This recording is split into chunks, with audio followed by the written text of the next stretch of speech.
नमस्कार दोस्तों, मैं अजीत कुमार और आप देख रहे हैं हमारा यूट्यूब चैनल P2S न्यूज़। और मैं अभी मौजूद हूँ नालंदा लोकसभा के थरथरी प्रखंड में, जहाँ पे महागठबंधन उम्मीदवार और माले नेता संदीप जी हैं, जिनसे हम जानना चाहेंगे, हम कुछ बातें करेंगे, अपने बारे में वो बताएं। सबसे पहले हम चाहेंगे कि माननीय सर, आप अपने बारे में एक बार हमारे दर्शकों को बताइए।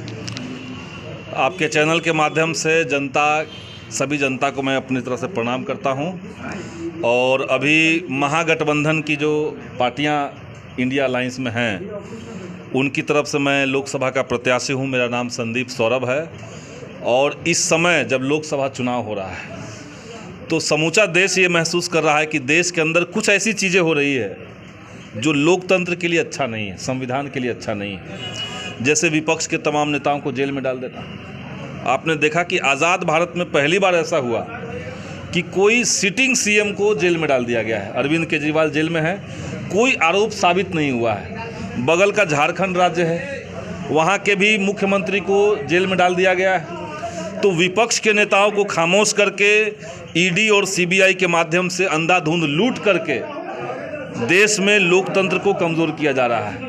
और इसीलिए इस बार देश बचाओ संविधान बचाओ के नारे के साथ आरक्षण बचाओ भी हम लोग कह रहे हैं। जितनी तेज़ रफ्तार से भाजपा ने चीज़ों को प्राइवेटाइज़ किया है, रेलवे को बेच दिया, एयरपोर्ट को बेच दिया, खदान जो कोयले के थे उनको बेच दिया। तो आप जब निजीकरण कर रहे हैं तो सिर्फ अडानी अंबानी को फ़ायदा नहीं पहुंचा रहे हैं, वो तो आप कर ही रहे हैं, लेकिन आरक्षण को भी आप कमज़ोर कर रहे हैं क्योंकि प्राइवेट सेक्टर में आरक्षण नहीं है। तो और दूसरी तरफ हम देख रहे हैं कि महिलाओं के ऊपर, युवाओं के ऊपर अग्निपथ थोप दिया गया। तो जनता के जो जुड़े हुए सवाल है, लोकतंत्र और संविधान से जो जुड़े हुए सवाल है, उसको लेकर के हम जनता में जा रहे हैं।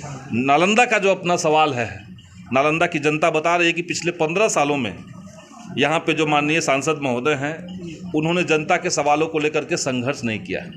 कोई जनप्रतिनिधि एक सांसद चुनता है तो उनकी इच्छा यही होती है कि हमारे मुद्दों को सदन में रखा जाए।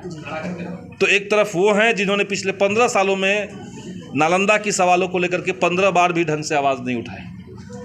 हमने बिहार विधानसभा का मैं 3 साल सदस्य रहा हूँ, और पूरे बिहार के शिक्षा, रोजगार के सवाल को लेकर के, लोकतंत्र के सवाल को लेकर के, किसानों और मजदूरों के सवाल को लेकर के न केवल सदन में बल्कि सड़क पर भी लगातार संघर्ष करते हम लोग आए हैं। तो नालंदा में जनता के बीच एक बदलाव की बयार चल रही है। लोग चाह रहे हैं कि बदलाव हो, जनता के पक्ष में बातें हों, जनता के पक्ष में नीतियां बने, जनता के पक्ष में आवाज़ उठे। तो उसी बिहाफ पे खड़ा होकर के मैं जनता के सामने आया हूं। और इस बार हमें उम्मीद है कि महागठबंधन को लोग चुनेंगे और हम लोग भारी मतों से विजय बनेंगे। अगर आप सर यहाँ से जीत जाते हैं तो आपकी प्राथमिकताओं में क्या होगी? सबसे पहले हमारी प्राथमिकता में सबसे पहला होगा नालंदा, जिसका इतिहास है शिक्षा का प्रसार, शिक्षा की जननी रही है, ज्ञान की भूमि रही है।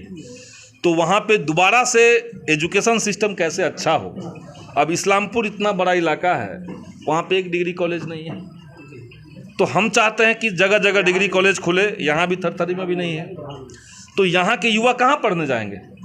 तो इसलिए डिग्री कॉलेज खोलना, उसके लिए संघर्ष करना, आवाज़ उठाना, और साथ साथ लाइब्रेरी का एक जाल बिछा देना। पूरे ज़िले के अंदर लाइब्रेरी का एक जाल बिछा रहे, जहाँ पे युवा जो हैं बैठ करके कंपटीशन की तैयारी करे, पढ़ाई लिखाई करे, आगे बढ़े, वहाँ पे कोई ट्रेनिंग चले, वहाँ पे कोई क्लास चल सके। ऐसे भी लोग हैं जो पढ़ा सकते हैं बच्चों को बिना कोई पैसे के। तो गरीब तबके के जो लोग हैं, उनको एक जगह चाहिए जहाँ पे उनका क्लास चल सके। तो उसका एक पूरा जाल हम लोग नालंदा में बिछाएंगे। इसके अलावा जो डे टू डे लाइफ की, हर दिन की जो सवाल है, संघर्ष है, उसको भी हम लोग आगे उठाएंगे। किसानों का मसला है, मजदूरों का सवाल है, कई इलाकों में हमने देखा कि जल निकासी का दिक्कत है। तो उन तमाम चीज़ों को हम लोग समाधान में लाएंगे और उस पर संघर्ष करेंगे। एक बात आपने कहा सर कि वर्तमान में केंद्र सरकार मुख्यमंत्रियों को जेल में डाल रही है, लेकिन केंद्र सरकार का कहना है कि हम भ्रष्टाचारियों को जेल में डाल रहे हैं। अब यही मुख्यमंत्री कल बीजेपी में चले जाएंगे तो भ्रष्टाचारी नहीं रहेंगे, तब तो खत्म हो जाएगा। तो बीजेपी क्या वॉशिंग मशीन है?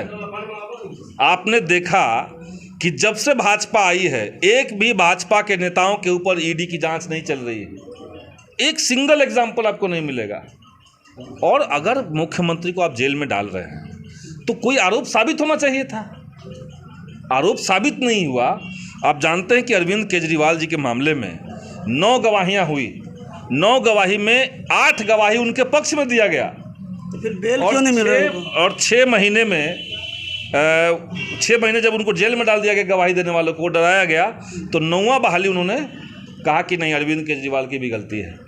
तो एक गवाही के आधार पर आपने जेल में डाल दिया।